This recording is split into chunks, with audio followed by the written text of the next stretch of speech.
Bon, alors maintenant, on va voir les piliers de la PNL. Donc, dans les différentes choses qu'on a commencé à parler tout à l'heure, j'ai déjà mentionné différentes notions, flexibilité et d'autres choses. Donc, dans la PNL, on a une manière de fonctionner, on pourrait dire, donc une certaine approche, et on a des piliers par rapport à ça. Donc, peut-être la meilleure manière, ça serait... on pourrait le faire comme ça. OK. Donc, les piliers.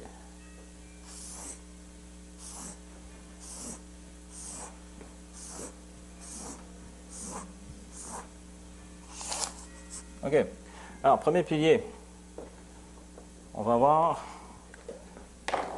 le rapport. Qu'est-ce que c'est le rapport? Dites-moi. Comment? Oui, effectivement, le rapport relationnel. Comment? Ah, excuse-moi. Ah, il n'y a pas de problème. C'est juste ça me fait le même effet que mon cri au tableau. OK. OK. C'était juste pour garder votre attention. Donc, pardon? Ah, OK. Eh bien, je vais tenter d'utiliser les autres. OK. Donc, le rapport, c'est quelque chose d'essentiel dans toute forme d'intervention. Si par exemple, vous aviez une rencontre avec quelqu'un, que ce soit en affaires, que ce soit dans n'importe quoi, s'il n'y a pas de rapport avec l'autre personne, qu'est-ce qui se passe? Hein? Il y a un vide. Ça n'avance pas. Donc, si, mettons, je ne sais pas, vous êtes dans le domaine, on va dire, de la vente, puis il n'y a pas de rapport. Puis là, vous avez le meilleur produit, le meilleur service, vous connaissez toutes vos données, vous allez rencontrer la personne, puis vous allez voir monsieur ou madame. Mettons, vous êtes monsieur et madame les clients. Alors, je dis, monsieur et madame les clients, voici exactement les raisons pourquoi ce produit ou ce service correspond à vos besoins. Premièrement, A, B, C, D. That's it. Voilà. Est-ce que ça vous intéresse? On n'a pas établi de rapport. On ne se connaît pas. Alors, le rapport, que ça soit justement, bon, on a vu les premiers modèles de la PNL étaient des modèles thérapeutiques, mais ensuite on a découvert des modèles d'excellence humaine dans différents domaines, dans le domaine des affaires, dans le domaine de la création, dans le domaine artistique, sportif. Le rapport, c'est quand ça s'établit, il y a une confiance qui s'installe. Et ça, c'est là que la magie s'opère. Juste, par exemple, on parlait tout à l'heure du modèle de Milton, qui est une forme d'hypnose. On ne peut pas... Enfin, je ne dis pas que ce n'est pas possible, mais ça devient beaucoup plus difficile d'hypnotiser une personne qui ne veut pas être hypnotisée.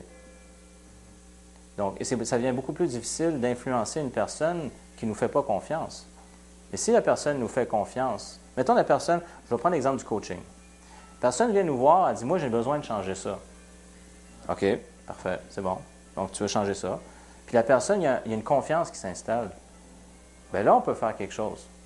Si la personne ne nous fait pas confiance, même si elle dit, bon, c'est correct, je vais le faire, mais au fond de moi-même, je ne trace pas cette personne-là, je ne trace pas, mais bon, il faut que je le fasse, ça va être très difficile.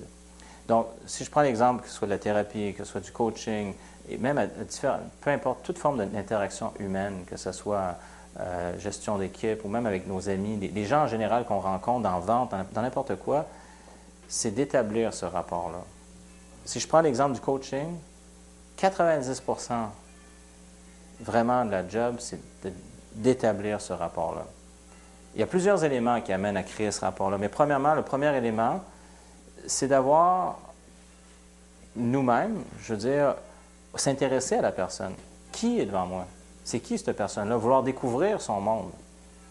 Donc, découvrir le monde de cette personne-là, parce que savoir cette personne-là, elle ne pense pas comme moi, elle pense d'une autre manière. Puis c'est vraiment de vouloir faire l'effort de découvrir qui est cette personne-là. Puis à partir de là, une fois qu'on découvre cette personne-là, en même temps, on le fait avec une attitude de respect. Et ça se sent. Et là, on développe un rapport. Donc, toute forme d'interaction humaine, ce qu'on veut arriver, c'est à établir ce rapport-là. Moi, encore pas plus tard que cette semaine, je rencontrais un homme d'affaires qui travaille dans le domaine minier. On parle de transactions de plusieurs millions de dollars. Puis il m'a dit, à la base, c'est de l'émotion que je vends. Parce qu'il vend des machines, donc des systèmes qui valent des millions de dollars, mais bon, le gars est intègre, là, on s'entend, c'est pas de la poudre aux yeux, c'est un homme intègre. Mais qu'est-ce qui va faire que les clients vont faire affaire avec lui plus que d'autres? C'est ce rapport qu'il va installer avec ses clients-là, cette confiance. Et comment, justement, il va mettre d'autres personnes en contact. Donc, même, il y en a qui vont dire, ouais, mais t'es pas sûr, ça coûte cher, ce système-là. Ils disent, regarde, tu me connais, là? Si je te propose ça, c'est parce que je sais que ça vaut quelque chose. Fait que il y en a qui pourraient passer beaucoup de temps à vérifier tous les specs techniques et tout ça. Et même, il me donnait des exemples où plusieurs ingénieurs disaient, ah, mais ça ne marchera pas pour telle et telle raison, mais lui, il avait fait ses devoirs de son bord, donc c'est quand même quelqu'un d'intègre, d'honnête. Puis là, il expliquait son affaire, mais avec toute son émotion, puis pouf, ça passait. Donc, le leadership, ça c'est un bon exemple de ça, mais c'est cette notion de rapport, parce que plus on a un rapport avec la personne, plus on a cette capacité d'aider la personne à faire le changement qu'elle veut faire. Que ce soit en coaching, mais même, je prends un exemple de la vente. À partir du moment qu'on sait que la personne a un besoin, elle a un désir, puis qu'elle cherche une manière de combler ce besoin ou ce désir-là, c'est de l'amener à poser l'action qu'elle a besoin de poser, parce que des fois, la personne peut être incertaine, puis je devrais-tu faire ci, je devrais faire ça, puis quand on sait qu'on a bien fait notre travail, donc on a l'intégrité, la bienveillance, le respect, dès que le rapport, la personne dit « Toi, je te fais confiance. » Puis regarde, là, on peut lui proposer quelque chose, puis pouf, ça passe. Pourquoi ça passe? Parce qu'il y a un rapport. Que ce soit avec une équipe. Quand justement, quelqu'un est à la tête d'une équipe, mais son équipe ne lui fait pas confiance, il y a un gros problème. J'ai déjà vu des gens, à un moment donné, qui étaient partis en congé de maladie, mais d'une drôle de manière, puis la personne avait perdu la confiance de son équipe. Fait que la personne savait pertinemment après ça qu'il fallait qu'elle parte de là, parce que ça s'était fait d'une drôle de manière. Donc, je ne dis pas que ce n'est pas possible, il est possible de rétablir le rapport, mais on en revient avec cette notion fondamentale. Fait avant d'apprendre toutes les techniques du monde, de PNL, d'hypnose ou d'autres choses, le fondement, c'est le rapport. Si on prend une personne qui vit quelque chose dans sa vie, une difficulté dans sa vie, il s'agit d'avoir un ami, une amie, quelqu'un qui vraiment, là, on sait que cette personne-là, on peut lui faire confiance, puis on a juste des fois besoin de dire quelque chose, puis qu'on sait que cette personne-là nous écoute, puis elle ne connaît pas un paquet de techniques, mais juste là, il se passe une magie, parce qu'il y a un rapport, il y a une confiance. Donc, j'amène cet aspect-là comme étant vraiment fondamental, ce n'est pas pour rien, c'est un des piliers de la PNL.